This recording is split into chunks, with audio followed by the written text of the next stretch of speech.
হুজুর পাক সাল্লাল্লাহু আলাইহি ওয়াসাল্লাম ফরমায়াছেন, যে ব্যক্তি বিনা ওজরে 2 ওয়াক্ত নামাজকে একত্রে আদায় করিল, সে কবিরা গুনাহের দরজাসমূহের মধ্যে একটিতে প্রবেশ করিল।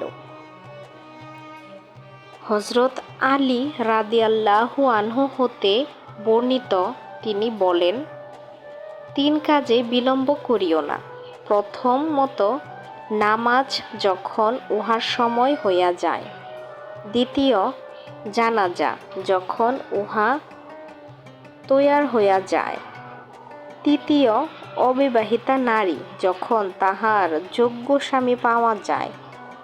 অনেক লোক এমন আছে, যাহারা নিজ দিগকে বেশি ধার্মিক বলিয়া ধারণা করে, নামাজী বলিয়াও মনে করে, অথচ তাহারা সফর অথবা দোকান বা চাকরি ইত্যাদি কাজে সামান্যতম অজুহাতে কয়েক ওয়াক্ত নামাজ একত্রে ঘরে আসিয়া পড়িয়া নেয়। এটা পরিষ্কার কবিরা গুনাহ, কারণ রোগ ব্যাধি বা অন্য কোনো সত্যিকার ওজর ব্যতীত সময় মতো নামাজ পড়িল না। অবশ্য একেবারে নামাজ না পড়ার সমতুল্য গুনাহ না হলেও বেওয়াক্তে নামাজ পড়াও কম শক্ত গুনাহ নয়।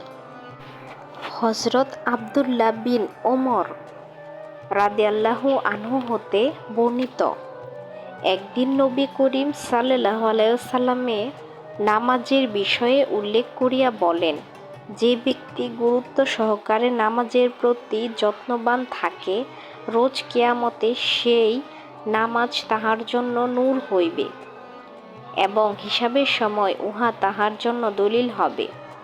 নামাজ তাহার জন্য নাজাতের কারণ হবে।